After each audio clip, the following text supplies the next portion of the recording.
संसार सिनेमा का, बातें बायोस्कोप की,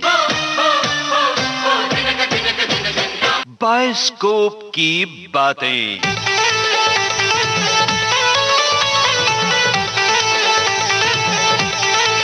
साइलेंस।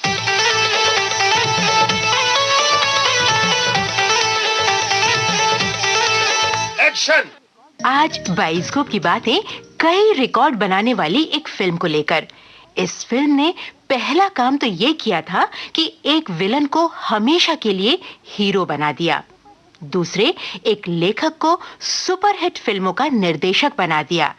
तीसरे, कामयाबी के झंडे हर टेरिटरी में लहरा दिए।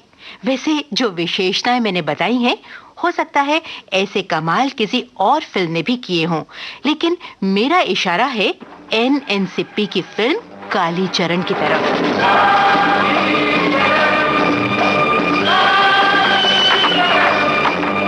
फिल्म कालीचरण की जानकारियों और साउंड ट्रैक के गीतों और संवादों को मिला जुलाकर इस प्रोग्राम का आलेख तैयार करने वाले हैं कलीम राही।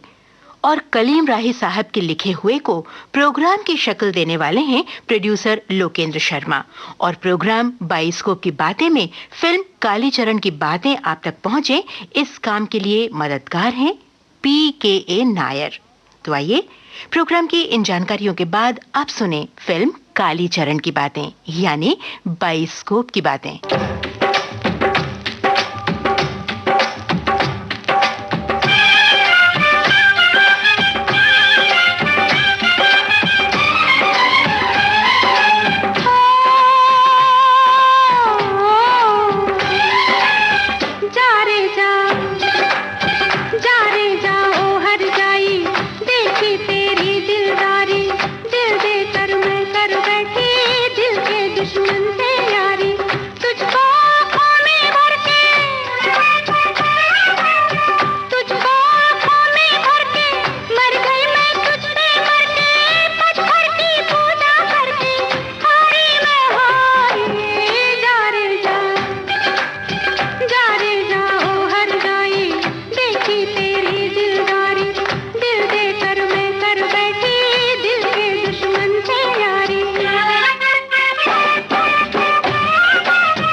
लता मंगेशकर की मनमोहक आवाज में गूंजता हुआ फिल्म कालीचरण का ये गाना आज भी मजा देता है।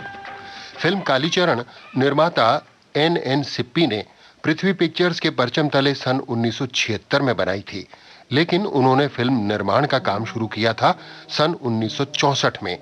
उन्होंने अपनी पहली फिल्म बनाई राज खोसला के निर्देशन में और ये सुपरहिट रही। फिल्म का नाम था वो कौन थी।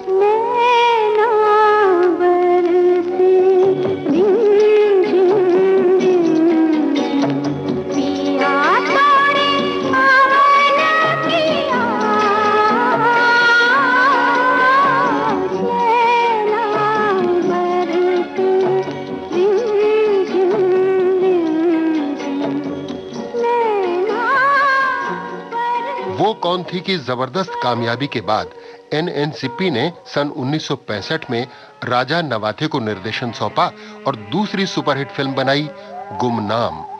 गुमनाम है कोई, बदनाम है कोई, किसको खबर कौन है वो, अनजान है कोई, गुमनाम है कोई।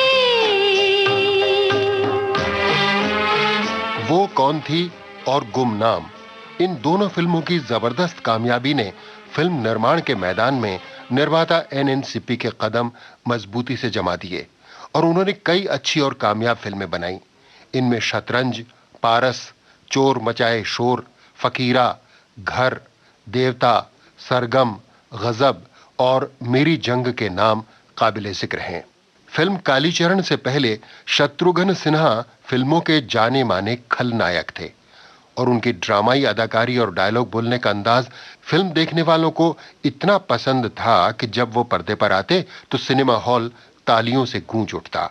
शायद इसीलिए जब निर्माता एनएन सिप्पी ने सुभाष घई को पहली बार निर्देशक बनने का मौका दिया तो सुभाष घई ने शत्रुघ्न सिन्हा को नायक बनाने की बात कही।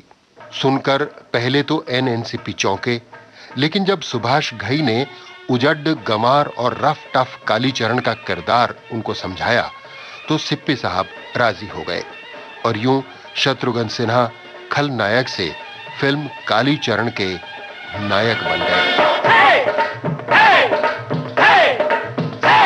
अरे बार बार, ओ बार बार तुमको हम सबका प्रणाम, हम सबका प्रणाम। बार बार तुमको हम सबका प्रणाम। तुम कितने बड़े हो, हाँ कितने महान, हाँ कितने महान। ये लोग भला क्या पहचाने, तुम जानो या हम जाने। ये तुम जानो या हम जाने। सुभाष घई और शत्रुघ्न सिन्हा बहुत अच्छे दोस्त थे। दोनों ने FTII पुणे, यानी जिसे फिल्म इंस्टीट्यूट पुणे कहा जाता है, वहां से सन 1968 में अदाकारी का डिप्लोमा लिया था। शुरू में सुभाष घई भी हीरो बनने का जुगाड़ करते रहे। उन्होंने कुछ छोटी बड़ी फिल्मों में काम भी किया, जैसे आराधना, उमंग, भारत के शहीद, 2 बच्चे 10 हाथ, ग्रहण, धमकी और नाटक वगैरह। लेकिन अदाकारी में वो कोई खास जलवा नहीं दिखा पाए और इस बात का एहसास उन्हें खुद भी हो गया। सन 1975 में सुभाष घई ने अपने एक दोस्त बीबी भल्ला के साथ मिलकर सलीम जावेद की तर्ज पर घई भल्ला के नाम से एक लेखक जोड़ी बनाई। इस जोड़ी की पहली फिल्म सन 1976 में बनी, खान दोस्त। इसके निर्देशक थे दुलाल गुहा और हीरो राज कपूर। सह कलाकार थे शत्रुघ्न सिन्हा। इसी दौरान सुभाष घई ने निर्माता एनएन सिप्पी को अपनी एक कहानी सुनाई। एनएन सिप्पी को कहानी के साथ साथ सुभाष घई का कहानी सुनाने का अंदाज भी बेहद पसंद आया। उन्होंने सुभाष घई को उस कहानी को पर्दे पर उतारने यानी निर्देशित करने की जिम्मेदारी भी सौंप दी। इस तरह सुभाष घई अदाकार से लेखक और फिर लेखक से निर्देशक बन गए। ये फिल्म थी कालीचरण।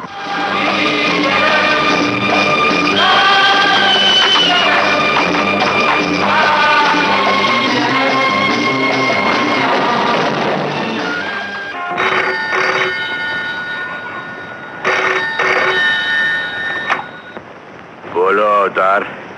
सारे व्यापारी घबराए हुए हैं बॉस। आपका फोन नहीं लगा तो मुझे फोन कर रहे हैं।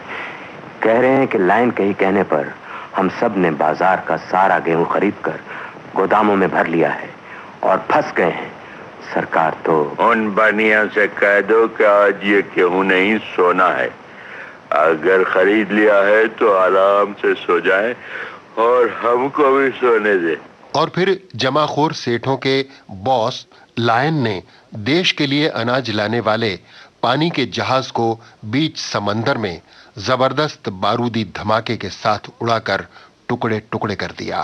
कौन है वो गद्दार जो अनाज गरीबों के मुंह तक पहुंचने से पहले ही बर्बाद कर देता है या अपने गोदामों में भर लेता है? इतना बड़ा पुलिस का महकमा लेकर आप लोग क्या कर रहे हैं? मैं आपसे पूछ रहा हूं आईजी खन्ना।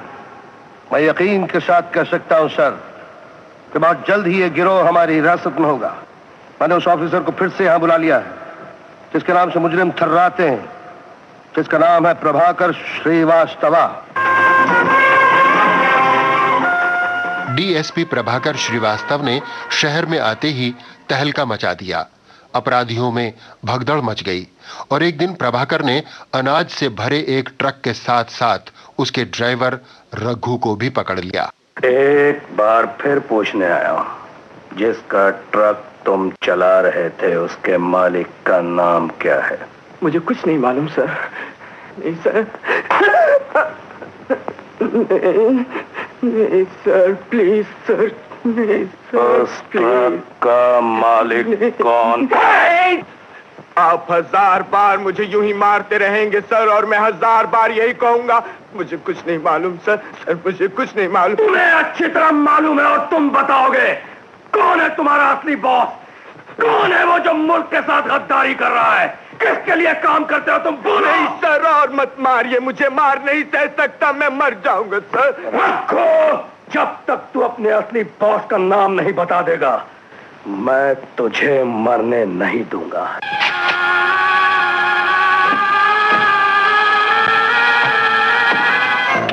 प्रभाकर की कोशिश थी कि रघु जबान खोले, लेकिन जिसका नाम लेते हुए उसकी जबान कांप रही थी, उस लायन को रघु की वफादारी पर पूरा भरोसा था। वो मर जाएगा लेकिन बताएगा नहीं।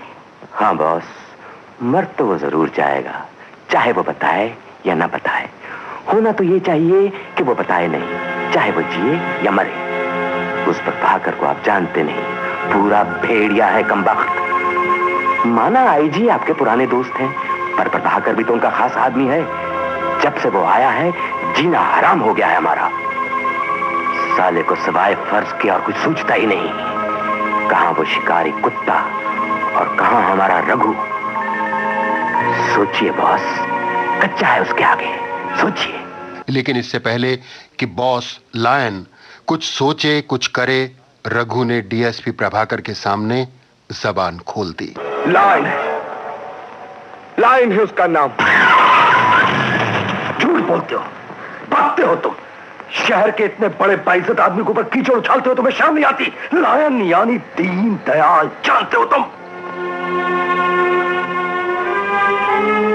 मैं जानता था डीएसपी साहब कि आप यकीन नहीं करेंगे। आप क्या, कोई भी यकीन नहीं करेगा। झूठ अक्सर बहुत आसानी से गले से नीचे उतर जाता है सर। सच को निगलना बहुत कठिन, लेकिन याद रखिए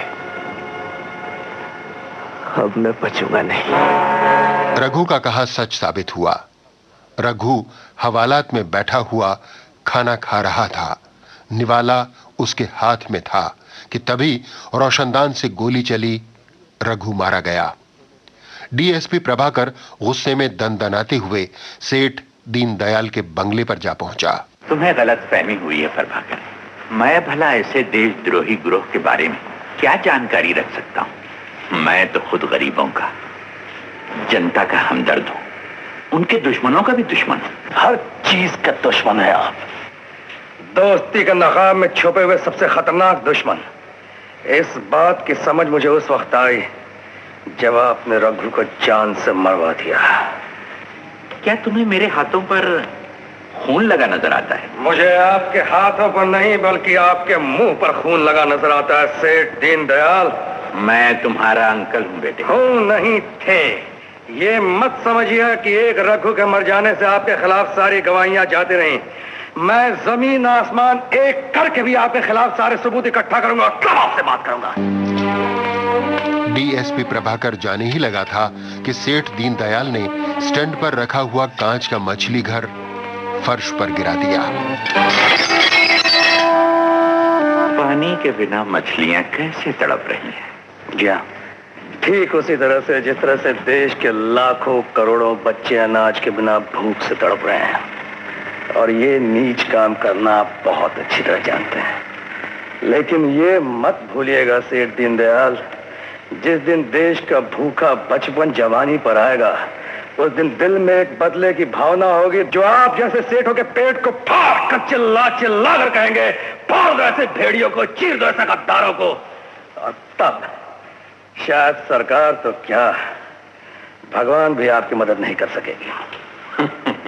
बड़ी बड़ी बातें करनी तो मुझे भी बहुत आती है, लेकिन एक बात मत भूलिए डीएसपी साहब कि सारा शहर मुझे लायन के नाम से जानता है और इस शहर में मेरी हैसियत वही है जो जंगल में शेर की होती। जानता हूं कि आपको लोग एक शेर के नाम से जानते हैं, मगर ये मत भूलिए सेठ दीनदयाल कि जब शेर आदमखोर हो जाता है तो सरकार उसे अपनी गोली का निशाना बनाकर कुत्ते की मौत मार देती है। और इस बार इस आदमखोर शेर के शिकारी का नाम है प्रभाकर श्रीवास्तव।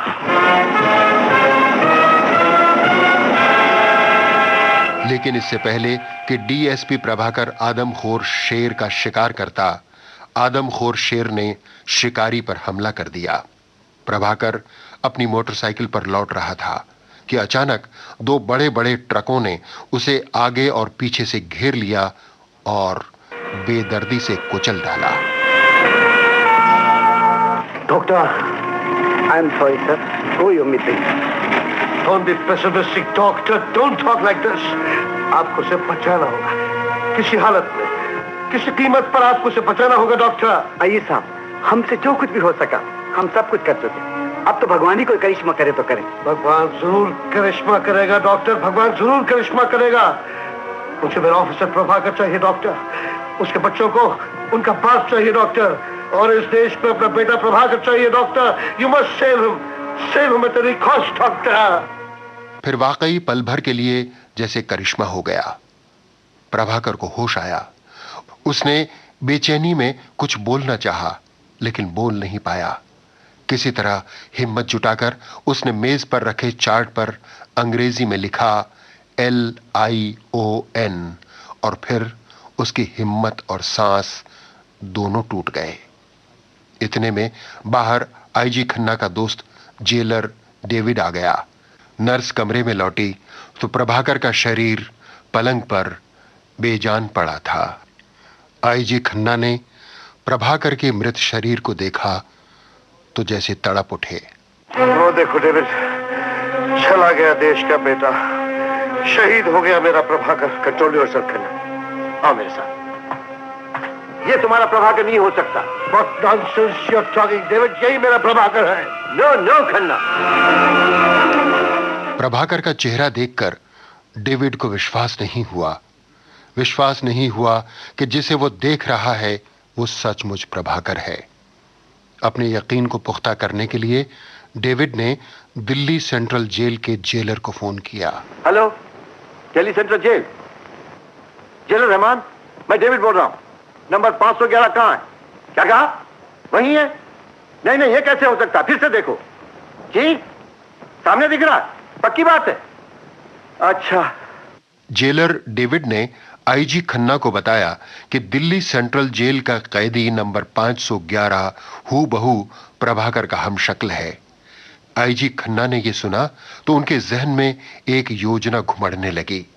इतने में डॉक्टर वो चार्ट लिए उनके पास आया जिस पर प्रभाकर ने LION लिखा हुआ था, लेकिन कागज को उल्टा पकड़ा होने के कारण वो पढ़ा जा रहा था नंबर 17।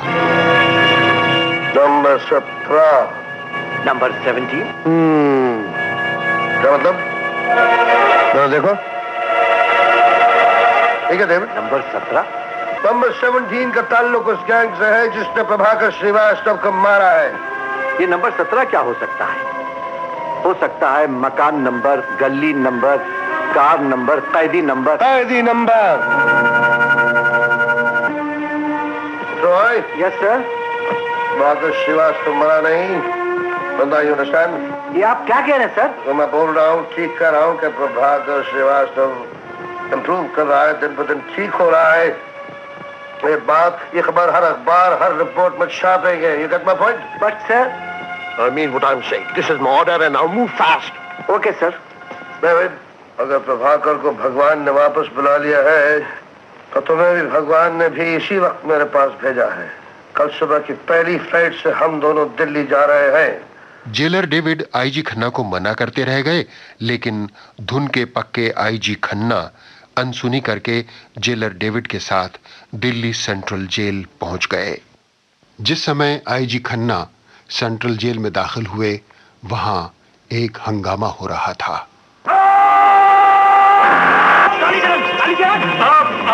सालो कुत्तो, कपड़िया काट कर फुटबॉल नहीं खेला तो मेरा नाम कालीचरण नहीं। कालीचरण, देख रामदास को गुस्सा मत दिला।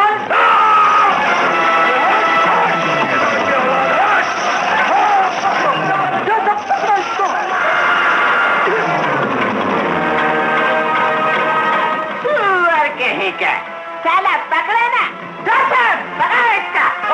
चार्ली चैपलिन की तेरानी औलाद, असल बाप का बेटा तो खोल के मार साला। डाल दो इसे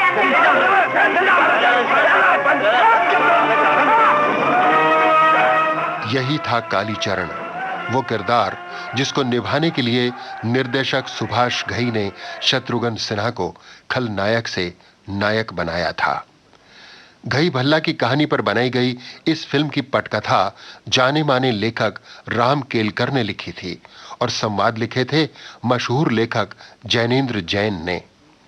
फोटोग्राफी के महाजन की थी और एडिटिंग वामन भोसले और गुरुदत्त ने की थी। ये एडिटर जोड़ी वामन गुरु के नाम से मशहूर थी और निर्माता एन सिप्पी की लगभग सभी फिल्मों की एडिटिंग इसी जोड़ी ने की थी। आइए अब देखते हैं कि जब जेलर डेविड ने कालीचरण को आईजी खन्ना से मिलवाया तो क्या हुआ। कालीचरण, आप बंबई के आईजी साहब हैं? होंगे, मैं क्या करूं? नमस्ते करो। नमस्ते। नमस्ते बेटे, मैंने तुम्हारी केस हिस्ट्री की फाइल पढ़ी है। सभी पढ़ते हैं हुजूर। ये तुम्हें अपने साथ बंबई ले जाना चाहते हैं? क्यों, तुम्हारे अगर राशन पानी खत्म हो गया? नहीं कालीचरण, आईजी साहब तुम्हें एक अच्छा नागरिक बनाना चाहते हैं। तो पहले इस कुत्ते रामदास को बनाओ ना। कालीचरण, अच्छा नागरिक बनना कोई बुरी बात है? इस दुनिया में एक आम आदमी अच्छा नागरिक नहीं बन सकता है, समझे? मैं तुम्हारी जगह होता ना तो मैं भी यही कहता। इसमें तुम्हारा कोई भी कसूर नहीं बेटे। आप मेरे बाप बनने की कोशिश ना करें तो बहुत बेहतर होगा। जाइए, जा सकते हैं आप, जाइए। लेकिन आईजी खन्ना हार मानने वाले नहीं थे। वो दूसरे ही दिन कालीचरण को राजी करने के लिए फिर आ धमके। मेरी समझ में नहीं आता है बुड्ढे, तू मेरे ही पीछे क्यों पड़ गया है? 50 बार कह चुका हूं, नहीं जाऊंगा, नहीं जाऊंगा, नहीं जाऊंगा। अच्छी मुसीबत है, अच्छा नागरिक बनाएगा। अरे इस कैद खाने में 450 और भी कैदी भरे पड़े, किसी भी साले को बना दो अच्छा नागरिक। नहीं क्यों?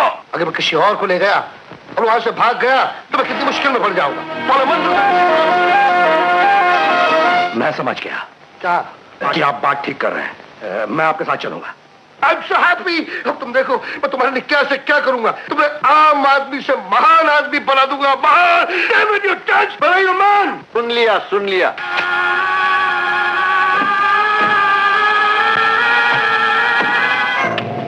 आईजी खन्ना कालीचरण को डीएसपी प्रभाकर बनाकर बंबई ले जाना चाहते थे, लेकिन इससे पहले कालीचरण के दिल में जमी हुई नफरत को धोना और उसे भला आदमी बनाना जरूरी था। इसलिए वो कालीचरण को लेकर शिमला पहुंचे, जहां उनकी बेटी अंजू भी मौजूद थी। डैडी! ओ डैडी! ओ डैडी! खुद ही तार दे दिया, गंदे डैडी, कंजूस। लव भी नहीं लिखा, स्वीट हार्ट भी नहीं लिखा। बस गेस्ट हाउस में आ जाओ। ये कोई तार हुआ? मालूम है यूथ फेस्टिवल में हमारा प्रोग्राम था, छोड़ के आना पड़ा। Very good, very good, very good. अरे भैया, तुम भी आ गए? टिंकी पिंकी तो? अरे ये क्या होलिया बना रखा है भैया? चुप है, मैं कोई तेरा भैया नहीं हूँ। कब साहब को जल्दी ले ऊपर वाले कमरे में। चलिए साहब, चलिए। ये वो प्रभाकर नहीं जो तुम समझ रही हो। क्या? हाँ बताता हूँ। और फिर आईजी खन्ना ने जब अकेले में अंजू को प्रभाकर की हत्या के बारे में बताया तो वो रो पड़ी। और ये बात तुम्हारे और मेरे बीच रहेगी, स्ट्रिक्टली बिटवीन अस। तो किसी को मालूम हो गया तो पगड़ी क्या कर रही हो? इधर देख, फर्ज ने मुझे 2 आंसू बहाने का भी वक्त नहीं दिया, फिर भी मत करके इस उम्र कैद उज्जर कैदी को क्या लिया है ताकि इसे प्यार से डीएसपी प्रभाकर बना सकूं। तुम्हें मेरा साथ देना है।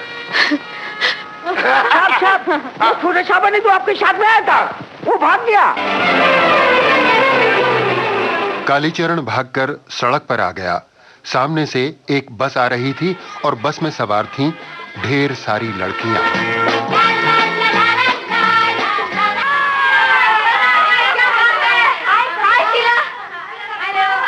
छोकरी अपना सामान उतारो। अरे कोई कुली नहीं है क्या? एक कुली की बच्ची मेरी शादी में है क्या? चल उतार। उतार लेंगे अपने सामान। अरे क्या हुआ साली? बाप रे बाप, माँ तो भूत भूत हाथ काट लिया जोर से। हाँ, बहुत जोर से गिरी वो। साली बहाना करती हो, दम नहीं है तुम लोग। मैं देखती हूँ साला कौन सा भूत है। अरे मत पूछ, मत पूछ। ए पुलिस, माय बाप, ऊपर जाके देखो कुछ है।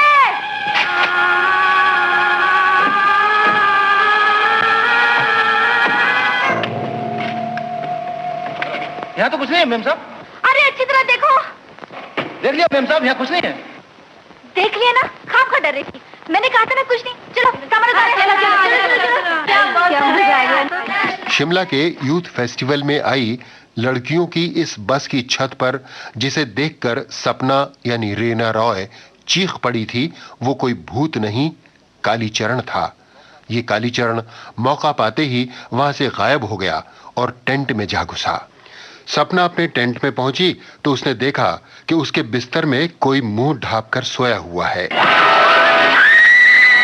मैं चोर नहीं हूँ, मुझे ठंड लग रही थी इसलिए मेरा चला है। पकड़ो इसे। देखो मेरा मतलब देखिए भाई साहब, मैं चोर नहीं हूँ, मैं कसम खा के कहता हूँ मैं कालीचरण हूँ। मेरा मतलब मैं प्रभाकर हूँ। अरे सुनिए, देखिए मैं बंबई के आईजी का दोस्त हूँ, नौकरी से निकलवा दूंगा।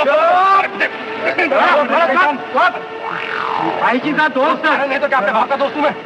दूसरे दिन जब सपना अपनी सहेली अंजू और उसके डैडी यानी आईजी खन्ना से मिली तो पिछली रात का हादसा बताए बिना वो नहीं रह सकी।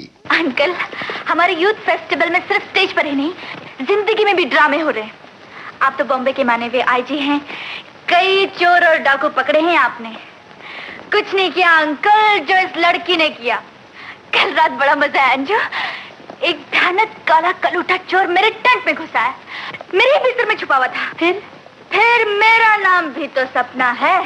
मैंने आओ देखा ना तो उसे गर्दन से पकड़ लिया और फिर दे धनाधन। तो फिर तुमने पुलिस को क्यों नहीं बुलाया? अरे पुलिस तो बहुत बाद में आई, मगर साले को पहुंचा दिया जेल में। अरे हाँ अंकल, सबसे मजेदार बात यह है, अपने आप को आपका फ्रेंड बता रहा था।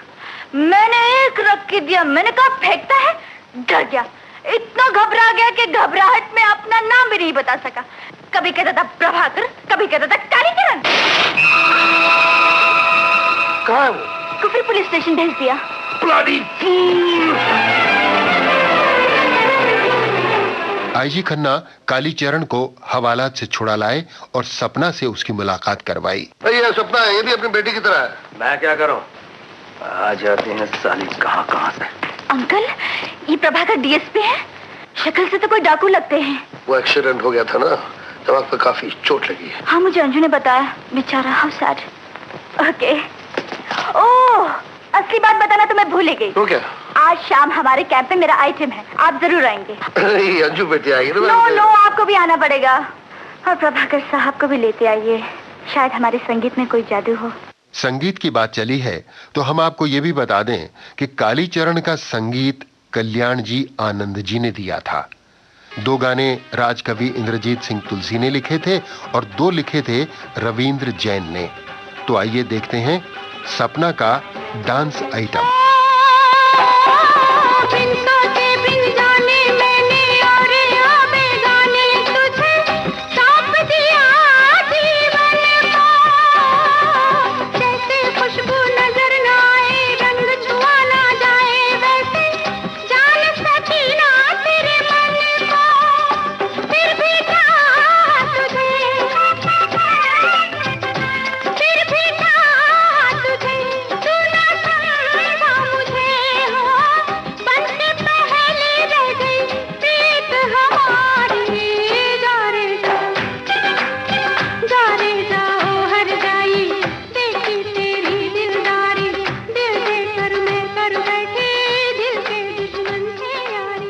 गाना खत्म होते होते ही कालीचरण फिर से एक बार घोड़े पर सवार होकर शिमला की बर्फपोश वादियों में भाग खड़ा हुआ।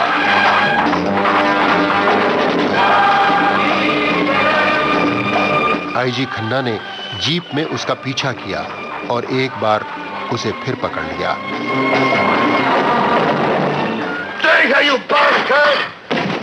पट्टे ने तेरे जैसे हजारों सालों को ठीक किया है। कहो, खिड़की और दरवाजे बंद कर दे और सारे दे शरीर सांप को। डैडी, आप उसे पिंजरे में कब तक बंद रखेंगे? कब? जी साहब। उस जिद्दी के लिए खाना फिर से लेके जाओ। लेकिन साहब वो तो कौन था क्यों? ठहरो गोप, खाना मैं लेकर जाऊंगी। अंजू खाना लेकर जैसी ही अंदर आई, कालीचरण ने झटके से हाथ मारकर खाना गिरा दिया। वो मैं समझा गोपू था। अजय तुम बाहर जाओ। किस बात का गुस्सा है तुम्हें? तुम्हें जेल की बेइज्जती और तोहमत से बचा कर लाया इसका। वो तुम्हें एक नेक आदमी बनाना चाहता था इसका। तुम जैसा जाहिल 10 जन्म लेने पर भी इतना बड़ा काम नहीं कर पाता जो मैं तुमसे कराना चाहता था। सारे पाप धुल जाते तुम्हारे और मेरे भी। अगर नहीं बाहर गया, तुमने मुझे हरा दिया तो मैं नहीं रोकूंगा। कब आपका सामान मान लो और जीप में रखो। ड्राइवर से कहो कि जहां भी जाना चाहे छोड़ के आए। और जरूरत पड़ेगी तो तुम्हारी जगह जेल मैं काट लूंगा। तुम आजाद रहो, जहां भी जाना चाहो जा सकते हो और खुश रहो। आईजी खन्ना तेज कदमों से बाहर चले गए तो कालीचरण ने अपने सिर को झटका दिया। भाषण देता है बुड्ढा। और दो भाषण बेटे, मगर जाऊंगा, जरूर जाऊंगा। बहुत बड़ा धर्मात्मा बनता है साला। भैया क्या है? इस धागे को देखते हो? इसे राखी कहते हैं। तुम जा रहे हो भैया, लेकिन जाने से पहले एक बहन अपने भाई को राखी बांधना चाहती है। मैं इस चक्कर में नहीं पड़ने वाला हूँ। मुझे बेवकूफ समझा है क्या? जाओ यहाँ से।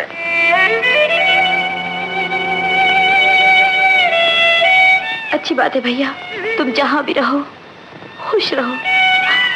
तुम्हारी सारी बलाएं इस बहन के सर आ जाए।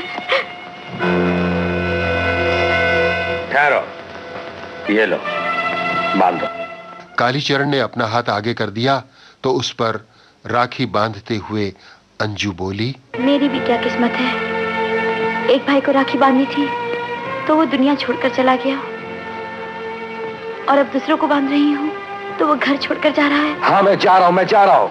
मगर कभी किसी ने पूछा कि क्यों जा रहा हूँ मैं? क्यों जाना चाहता हूँ मैं? पूछा किसी ने? मैंने आज तक किसी को बताया नहीं अंजू, लेकिन तुम्हें बताकर जाना चाहता हूँ। तुमने राखी बांधी है ना, ठीक इसी तरह से मेरे हाथ में राखी बांधने वाली तुम्हारी तरह एक बहन थी मेरी, गीता। इस दुनिया में अगर मेरा कोई भी था तो सिर्फ बहन। कितना प्यार करती थी मुझे वो। किसी जमाने में मैं भी अपने एक छोटे से गांव का एक अच्छा आदमी माना जाता था।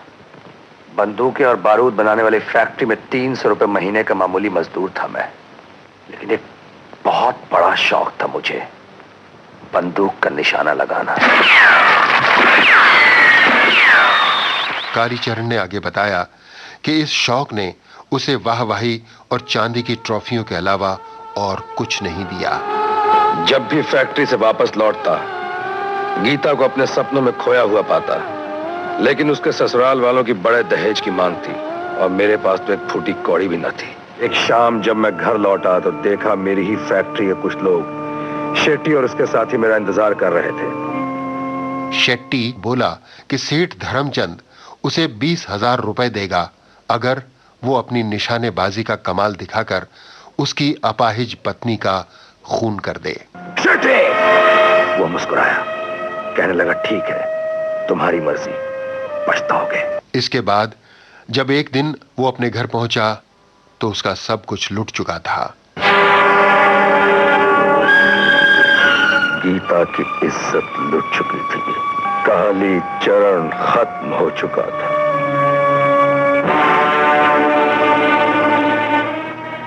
शेट्टी और उसके दोनों साथियों की यह हरकत थी। काली चरण, तेरी बहन रेलवे लाइन की तरफ भागी जा रही है। गीता!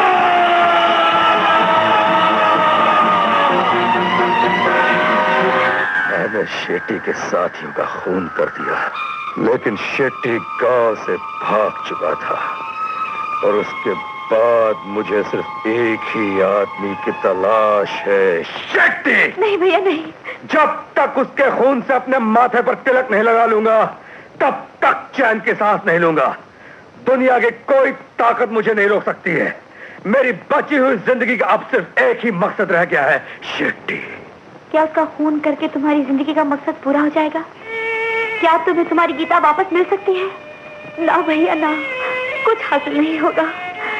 मेरी तरफ देखो, क्या मैं तुम्हारी गीता नहीं? कालीचरण को अंजू में गीता नजर आई। उसका मन बदल गया और जब अंजू ने उसे अपने भैया डीएसपी प्रभाकर की हत्या और अपने डैडी आईजी खन्ना के मकसद के बारे में बताया तो कालीचरण डीएसपी प्रभाकर बनने पर राजी हो गया। आईजी खन्ना ने कालीचरण के अहद को सुना तो उन्होंने कालीचरण को गले से लगा लिया। उन्होंने डीएसपी प्रभाकर की पूरी दास्तान उसे सुनाई और अंत में कहा, और इसी तरह से मेरा प्रभाकर अपने कर्तव्य के लिए, अपने देश के लिए शहीद हो गया। और ऐसा शहीद कि जिसकी चिता पर कोई बिगुल नहीं बजाया गया। उन गद्दारों को पकड़ने उसकी जो कामना अधूरी रह गई उसे अब मैं पूरी करूंगा। इसलिए मैं चाहता हूं कि तुम कालीचरण से प्रभाकर बन जाओ। लेकिन सर, मैं तक बहुत ही मामूली आदमी हूं। तुम नहीं जानते कि तुम क्या चीज हो। आज ही प्रभाकर के बच्चों की चिट्ठी आई, वो पढ़ के सुनाता हूं। ग्रैंड पापा, आपने हमसे वादा किया था कि आप हमारे पापा को लेकर शिमला आएंगे। 14 नवंबर को हमारा पेरेंट्स डे है। पापा को भेज दिए ना ग्रैंड पापा, प्लीज। आपकी चिंकी और पिंकी। अब तुम ही बताओ कि मैं बच्चों को कैसे बता दूं उनका पापा इस दुनिया में नहीं।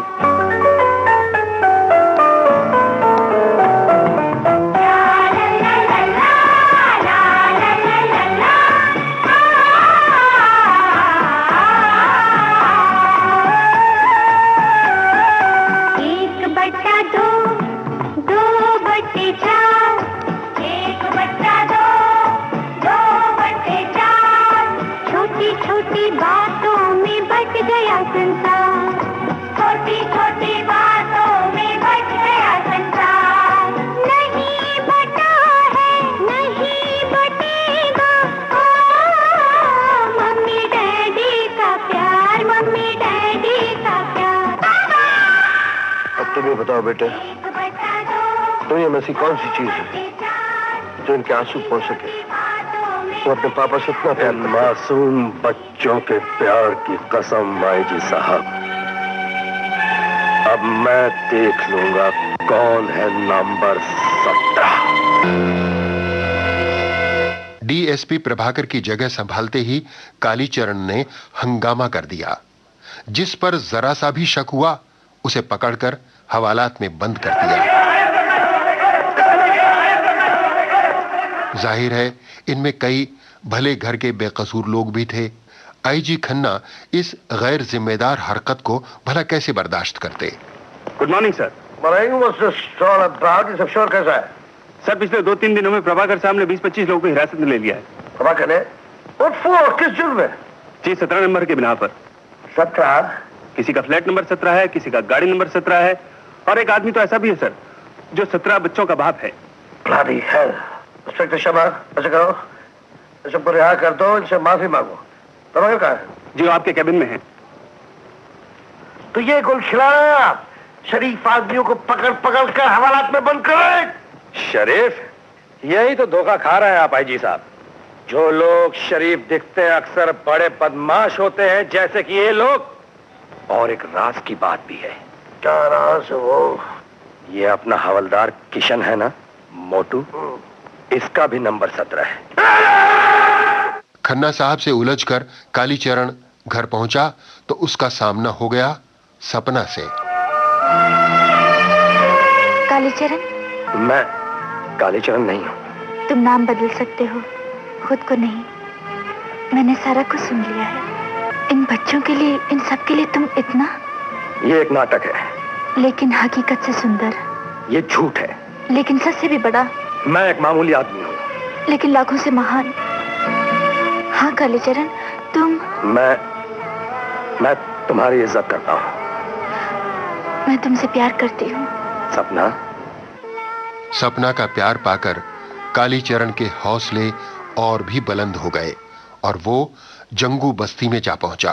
ये तुम्हारी सरासर बेईमानी है, जमाखोरी है, जमाखोरी है। बेटा थोड़ा सा तेल दे दो, बच्चों के लिए खाना पकाना है। जा माँ जा, आज तेरे घर में खाना नहीं बनेगा। अरे जिसको खाना बनाना हो वो पिछले दरवाजे से दुगने दाम पर ले ले। मैनेजर बाबू, इन सब लोगों को मिट्टी का तेल दे दो, वरना तुम्हें इसी तेल में जलाकर मिट्टी कर दूंगा मैं। ये शाका की दुकान है। शाका हमारा नाम है हुजूर। गरीब लोगों के साथ जमाखोरी का नीच काम करते हुए तुम्हें शर्म नहीं आती? गुस्सा बहुत बुरी चीज है हुजूर। शाका की बस्ती में आए हैं, नाश्ता पानी तो करते जाइए। काले धंधे और रिश्वत देने के जुर्म में तुम्हें गिरफ्तार करता हूं शाका। मेरे हाथ में एक त्रिशूल है और एक त्रिशूल आपके हाथ में होगा। काली मां की कसम डीएसपी साहब, अगर आज शाका हार गया तो हमेशा के लिए बस्ती और धंधा छोड़ देगा।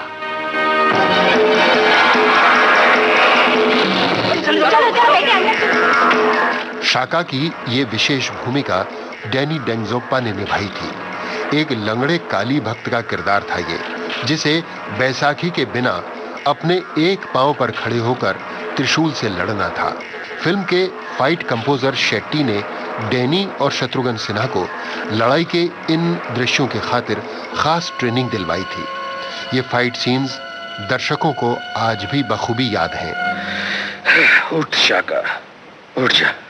तेरे जैसे बहादुरों की इस देश को सख्त जरूरत है। प्रभाकर साहब, आज आपने मेरी जान बचाकर मुझे कर्ज में डुबो दिया है। झंडो, खतरे, दुकान खोल दो। आज से शाका की दुकान नहीं, बस्ती की दुकान है। सबको माल खुल के बांटो।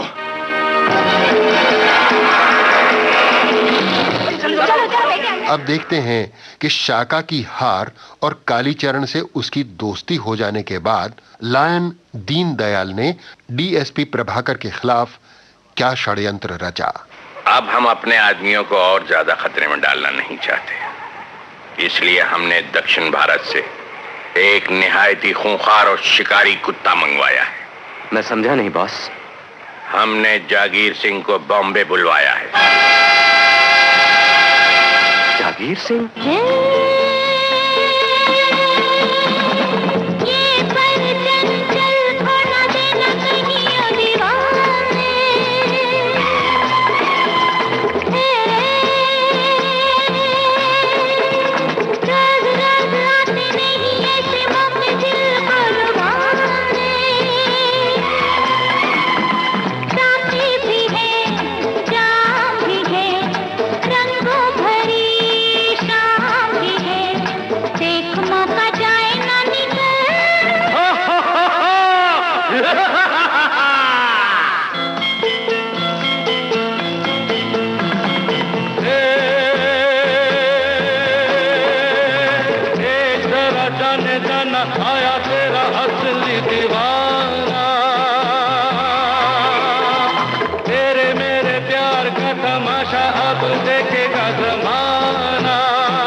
इस नाच गाने के दौरान होटल के हॉल में सेठ दीनदयाल, आईजी खन्ना और कालीचरण भी आ गए। जागीर सिंह ने भेष बदलकर कालीचरण को मारना चाहा, मगर दीनदयाल को पता था कि इसमें खतरा है। अगर कालीचरण पर हमला किया गया तो जागीर सिंह पकड़ा जाएगा। उसने जागीर को रोकना चाहा, लेकिन वो जिद पर अड़ा हुआ था और लायन को इनकार सुनने की आदत नहीं थी। दीनदयाल के इशारे पर जागीर को गोली मार दी गई। जागीर सिंह? सर? ये वही मुजरिम है जिसकी पुलिस को बहुत दिनों से तलाश थी। इसी दौरान 31 दिसंबर की रात आई तो कालीचरण और सपना नए साल की खुशियां मनाने के लिए सेठ दीनदयाल के नए होटल में जा पहुंचे, जिसका नाम रखा गया था lion. Hello Prabhakar. Hello uncle. Hello hello Sapna. बड़ा अच्छा होटल बना लिया अंकल आपने। खुशी की बात तो यह है कि यह मनु साल तो तुम्हारे लिए कंप्लीट हुआ। आपका आशीर्वाद है अंकल। अरे भाई, आशीर्वाद तो बड़े आदमी देते हैं, हम तो सिर्फ राय दे सकते हैं। एक तो ये कि दुश्मनी से दोस्ती हर हाल में बेहतर होती है। हाँ बेशक, बशर्ते कि दोस्ती सच्ची हो और नियत में खोट ना हो। दूसरी बात बोलिए। दूसरी बात यहाँ नहीं, कभी खाने पर घर आ जाना, इत्मीनान से बैठकर बातें करेंगे। हाँ? जी बिल्कुल ठीक है, जरूर आऊंगा। अच्छा तो मैं चलता हूं। सेठ दीनदयाल चला गया तो कालीचरण की नजर घूमते हुए उस चक्र पर पड़ी जिस पर अंग्रेजी में होटल का नाम लिखा हुआ था, लायन, LION। और ये चक्र घूमकर कभी नंबर 17 बन जाता तो कभी LION, लायन। कालीचरण चौंक पड़ा और एक कागज पर LION लिखकर IG खन्ना के चेहरे के सामने घुमाने लगा। सर मैं दावे के साथ कह रहा हूं कि नंबर 17 ही लायन। दीनदयाल, इस वक्त बहुत से इंपॉर्टेंट लोग आए हैं, ये कागज का खेल छोड़ो और पार्टी बिछाओ। देखिए सर, मुझे दीनदयाल पर शुरू से ही शक था। Oh, shut up! जानते हो मेरे खास दोस्तों में से है और उसे मैं उतना ही जानता हूँ। यही बात तो मैं आपको समझाना चाह रहा हूँ सर, कि जो किताब आंखों के बहुत नजदीक लाई जाए उसके अक्षर बहुत ही मुश्किल से पढ़े जाते हैं। वाह वाह वाह वाह। अरे सुनो, कौन सी फिल्म का डायलॉग है? कालीचरण का। IG साहब के बर्ताव से कालीचरण का मन दुखी हो गया। सपना ने सारी बात सुनी तो वो भड़क उठी। दुनिया नहीं मानती तो ना सही, अब तुम भी दुनिया को बता दो कि क्या है कालीचरण। लेकिन इसका कोई तरीका नहीं है। है एक तरीका, अब हम उस साले के घर में घुसकर उसे मारेंगे। इसका मतलब ये हुआ कि उस कमीने के साथ मिलकर। कालीचरण ने सेठ दीनदयाल से हाथ मिला लिया और उसके लिए काम करना शुरू कर दिया। आज रात को आपके गिरगांव वाले गोदाम पे हम रेड मारने जा रहे हैं। रेड मारने के बाद मिलेंगे, हैं? Thank you very much. हम लोगों के अलावा किसी को नहीं मालूम था, फिर उन बदमाशों को कैसे मालूम हुआ कि हम लोग वहां पर छापा मारने वाले हैं? इससे साफ जाहिर है कि किसी ने रास फाश किया।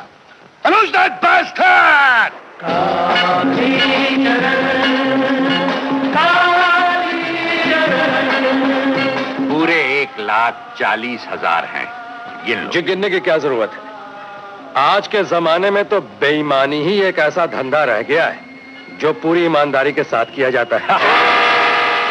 कालीचरण ने सेठ दीनदयाल का विश्वास जीतने के लिए उसके नाम से गरीबों की बस्ती में कंबल और कपड़े बंटवाए और शानदार जश्न मनाया। तुमको भोले नाथ कहे, हाँ हाँ हाँ, तुमको भोले नाथ कहे या बोले चक्करधारी, बोलो बोले चक्करधारी। तेरे चक्कर तू ही जाने, क्या जाने ये जनता बेचारी। जय जय गोवर्धन गिरधारी, जय जय गोवर्धन गिरधारी। मारी गई जनता बेचारी, जय जय माखन चोर मुरारी। तेरे रूप है हजार, ज्यादा कहना है बेकार, क्यों है तेरी जय जयकार। ये लोग भला क्या पहचाने, तुम जानो या हम जाने। तुम जानो या हम जाने, तुम जानो या हम जाने। फिर ठीक कहता था, मुजरिम आखिर मुजरिम ही होता है। क्या हुआ है आपको? इस आदमी पर विश्वास करके मैंने अपनी तकदीर, अपना करियर दांव पर लगा दिया था। वही शख्स मुझे धोखा देगा, ये मैं विश्वास तक नहीं कर सकता था। ये आपको जरूर कोई गलतफहमी हुई है। IG खन्ना के इल्जाम का जवाब देते हुए कालीचरण जज्बात में बहकर शायद उन्हें सारी हकीकत बता ही देता कि उसने देखा खिड़की के बाहर सेठ दीनदयाल का गुंडा चिंकी पिंकी को दबोचे खड़ा है और जबान बंदी का इशारा कर रहा है। कालीचरण भीतर ही भीतर तड़प उठा, मगर जाहिरा तौर पर लहजा बदलकर बोला, मैंने कोई धोखा नहीं दिया। तुम्हें ये क्या है? क्या है ये?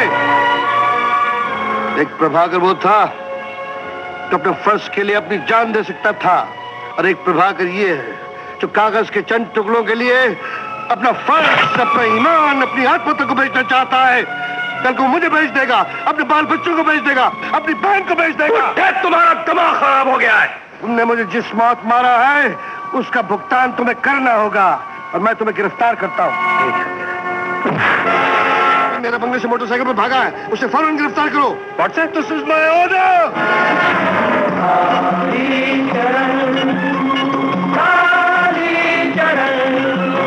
पुलिस को चकमा देकर कालीचरण सेठ दीनदयाल के डन पर जा पहुंचा। कुत्ते की औलाद, मैंने तुम लोगों के लिए क्या क्या नहीं किया और तुम लोगों ने मेरे बच्चे कहाँ? कहो तो आईजी खन्ना के पास वापस भिजवा दें, बस आज का काम हो जाए, उसके बाद बच्चों के साथ जहां चाहो चले जाना। आज का काम? गुजरात में बाढ़ आई है, बंबई के सरकारी गोदामों में भरा हुआ लाखों टन अनाज कल गुजरात के लिए चल पड़ेगा। आज की रात अगर इन गोदामों को उड़ा दिया जाए तो हमारी चांदी ही चांदी है, लेकिन उन गोदामों पर सख्त पहरा है, कोई अंदर जा नहीं सकता। डीएसपी प्रभाकर तो जा सकता है। मतलब? तुम्हारे साथ हमारे आदमी भी होंगे। बारूद के खास जानकार को हमने इसी काम के लिए बुलवाया है, उससे मिल लो और सारी स्कीम समझ लो। कम इन नंबर 3। ये नंबर 3 और कोई नहीं, गीता का हत्यारा शेट्टी था। कालीचरण उसे देखते ही आग बबूला हो गया और चिल्लाते हुए उस पर छलांग लगा दी। बात क्या है प्रभाकर? मैं बताता हूँ सेठ दीनदयाल, यह आदमी प्रभाकर नहीं, कालीचरण है। अगर आईजी खन्ना कालीचरण को प्रभाकर बना सकता है तो हम भी इसे प्रभाकर बनाकर सरकारी गोदामों में भेजेंगे। शेट्टी, तुम प्रभाकर साहब को साथ ले जाओ। इधर कालीचरण बच्चों की खातिर सेठ दीनदयाल का आदेश मानने पर मजबूर था और उधर सपना ने आईजी खन्ना की आंखों पर लगा दीनदयाल की शराफत का चश्मा उतार दिया।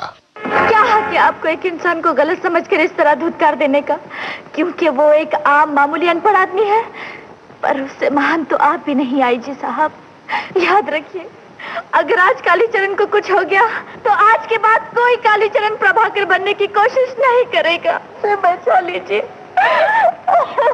इधर आईजी खन्ना दीनदयाल के खिलाफ उठ खड़े हुए और उधर शेट्टी और उसके आदमी अनाज के गोदामों को उड़ाने की तैयारी में जुट गए, मगर कालीचरण उनसे टकरा गया और शाका भी उसकी मदद के लिए आ गया। दोनों ने मिलकर गोदामों को तबाही से बचाना चाहा, लेकिन शेट्टी और उसके आदमियों ने उन्हें काबू में कर लिया और एक स्तून से बांध दिया। जल्दी काम शुरू करो। प्यारी, इन रोशनदानों में बम लगा दो, मैं अभी बाहर जाकर मेन पॉइंट लगाकर आता हूँ। बारूद फटते ही गोदाम के साथ इनका भी काम तमाम हो जाएगा। शेट्टी धमाके की तैयारी करने के लिए बाहर गया और तभी कालीचरण की नजर मारपीट में घायल होकर बेहोश पड़े चौकीदार की कमर से बंधे हुए एक खंजर पर पड़ी। उसने शाका को इशारा किया। शाका अपने एक पांव से खंजर निकालने की कोशिश करने लगा, लेकिन तभी दीनदयाल के डेन में खतरे के सिग्नल बज उठे। इस सिग्नल का मतलब यह है कि अब पुलिस हमारे सारे रास्तों पर आ चुकी है। जैक, अब हमें अपने प्राइवेट रास्ते से निकल जाना चाहिए। दीनदयाल डेन से भागने की तैयारी करने लगा और उधर शाका ने कड़ी मेहनत करके अपने पांव के जरिए खंजर हासिल कर लिया और अपनी और कालीचरण की रस्सियां काट दी। वक्त मिटने और मिटाने का है दोस्त। अब इस गोदाम को राख होने से बचाने का सिर्फ एक ही रास्ता है। जल्दी बोलो, करना क्या है? कालीचरण और शाका गोदामों को बचाने के लिए एक बार फिर शेट्टी और उसके आदमियों से टकरा गए।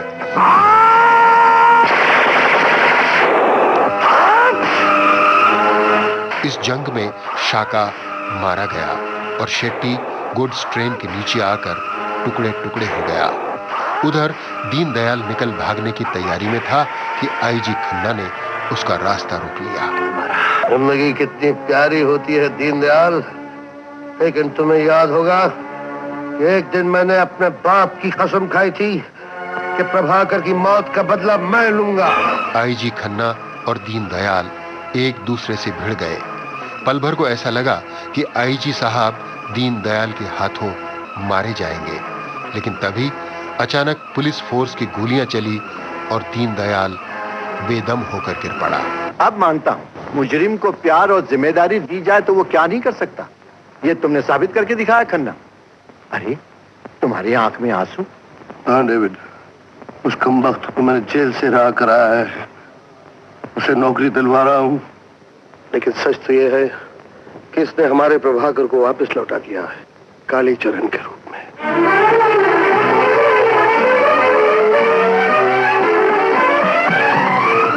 फिल्म कालीचरण ने सन 1976 में रिलीज होते ही देश भर में जगह जगह अपनी कामयाबी का सिक्का जमा दिया, क्योंकि इसमें जकड़ भी थी और पकड़ भी। इस सिलसिले में एक खास बात मैं आपको और बता दूं। फिल्म कालीचरण की कहानी का आइडिया 1962 में बनी शम्मी कपूर की फिल्म चाइना टाउन से लिया गया था। इस फिल्म के निर्माता निर्देशक थे शक्ति सामंत। वैसे फिल्म चाइना टाउन भी एक अंग्रेजी फिल्म का चरबा थी। सन 1978 में बनी लेखक सलीम जावेद की फिल्म डॉन भी यही थी। बहरहाल कालीचरण के रूप में शत्रुघ्न सिन्हा ने दर्शकों का मन जीत लिया और इसके बाद 50 फिल्मों में उन्होंने हीरो की भूमिका निभाई। फिल्म कालीचरण में शत्रुघ्न सिन्हा के साथ Irina Roy, Premnath, Ajit, Alka, Krishna Dhawan, David, Helen, Shetty और लीला मिश्रा के साथ साथ विशेष भूमिकाओं में डैनी और मदनपुरी ने भी अपने अभिनय के जलवे दिखाए थे। अभिनेता अजीत के किरदार लायन को जबरदस्त शोहरत मिली और इस पर मिमिक्री करने वाले कलाकार तो आज भी आइटम बनाते रहते हैं।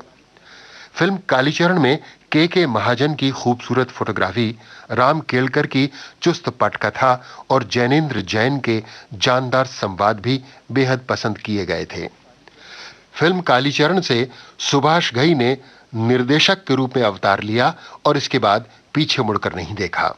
उन्होंने शत्रुघ्न सिन्हा के साथ सन 1978 में विश्वनाथ और 1989 में गौतम गोविंदा बनाई और इसके बाद 1980 में अपनी फिल्म कंपनी मुक्ता फिल्म्स के परचम तले कर्ज बनाकर निर्देशक के साथ साथ निर्माता भी बन गए।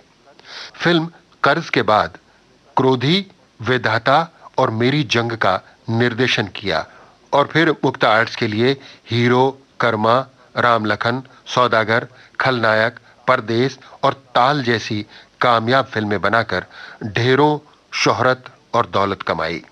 अपनी फिल्म कंपनी मुक्ता आर्ट्स में सुभाष घई ने दूसरे निर्देशकों को भी अवसर दिया।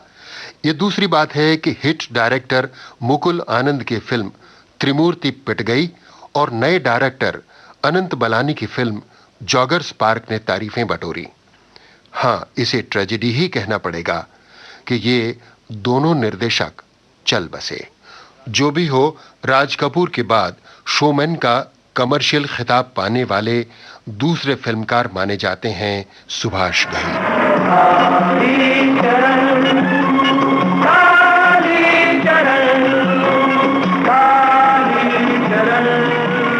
सुभाष घई को निर्देशक और शत्रुघ्न सिन्हा को हीरो के रूप में स्थापित करने वाली एनएनसीपी की फिल्म कालीचरण की बातें मुकम्मल हुई दोस्तों। लेकिन अभी मेरी बात पूरी नहीं हुई। मुझे आपको ये बताना है कि फिल्म कालीचरण की जानकारियां बटोरी थी कलीम राही ने और प्रोग्राम को बनाने में मददगार थे PKA नायर। बातें आपको सुना रहे थे बाइस्कोप की बातें प्रोग्राम के प्रोड्यूसर लोकेंद्र शर्मा।